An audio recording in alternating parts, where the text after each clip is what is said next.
get a lot of the same questions about the Steinjager Crossover Steering Kit, and we wanted to take a few minutes to go over the answers to the questions and common problems you might have. If you're looking for the actual installation video for the Crossover Steering Kit, there will be a link down in the description, or you can go to our YouTube page and search Steinjager TJ Crossover Steering Kit. We're going to go over the following list of questions.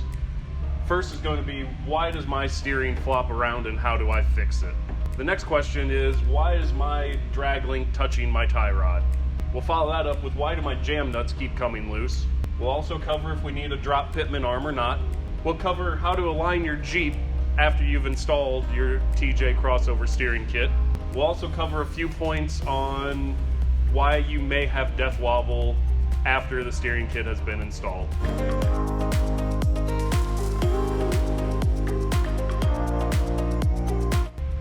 One of the most common questions we get is, how do I get the steering to stop flopping around?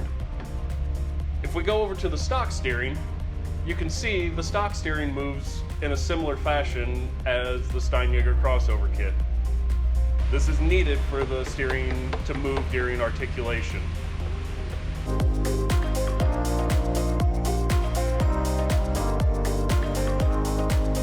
To clock your drag link or your tie rod, you're going to want to raise it to the position where you want it to rest most of the time.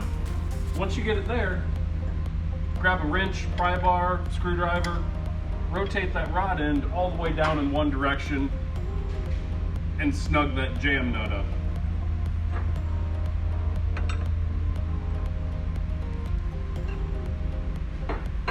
Letting go of the bar, you're going to go to the other side and you want to rotate that rod end so it's pointing the same direction.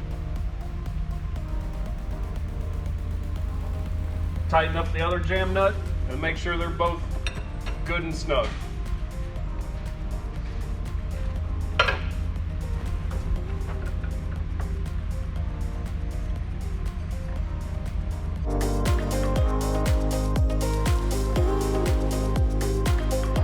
We get a few questions about why do the jam nuts keep coming loose. That was covered in the previous step of clocking the rod ends in the same direction. If you have one rod end pointed down and one rod end pointed up, it's going to bind that bar and the weakest link is going to break free, which is going to be your jam nuts.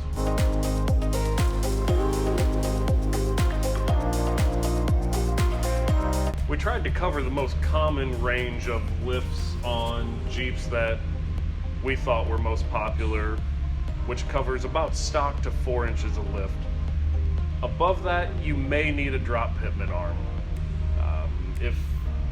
If you're questioning what lift is on your Jeep, or if you need a drop pitman arm, what we recommend is to measure from the center of the bolt on the spindle to the center of the bolt hole on your pitman arm.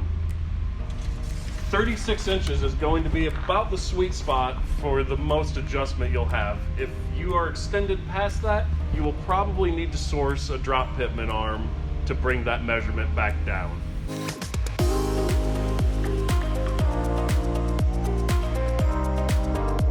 We get a few questions about how do you align the Jeep afterwards, or even alignment shops that say they can't align it.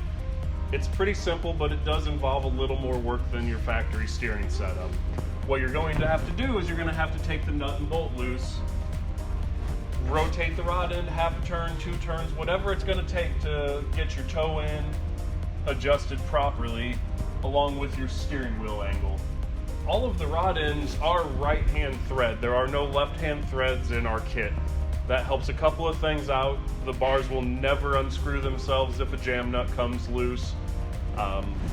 Also, you can't double adjust the bars because they have bends in them, and that would rotate the bend backwards into the axle, and that doesn't make sense.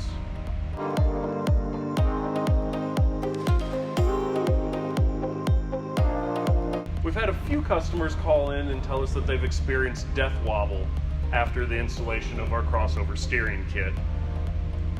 More than likely, our kit just helped expose the problems that they already had. Death wobble comes from when a steering or suspension component is loose So putting a new kit on should not cause death wobble. It should actually help. What you want to look for is, first off, make sure you got all the jam nuts, the nuts and bolts tight on the kit. That could cause death wobble if you don't have them all locked down. If all of that is good, you're going to want to start looking at your ball joints, your track bar, your control arm bushings. For ball joints, you're going to want to support the axle and have somebody lift up on the tire with a long bar or pry bar or something to give you a little bit of leverage. You're going to want to look to see if you see any movement between the spindle and the axle. You're going to want to shake and rock back and forth your track bar. It should not move like this. You're going to want to move your control arms. Make sure those bushings are tight in them. You're going to want to just find whatever loose components you have in that steering and suspension system. For more information, head over to steinjager.com.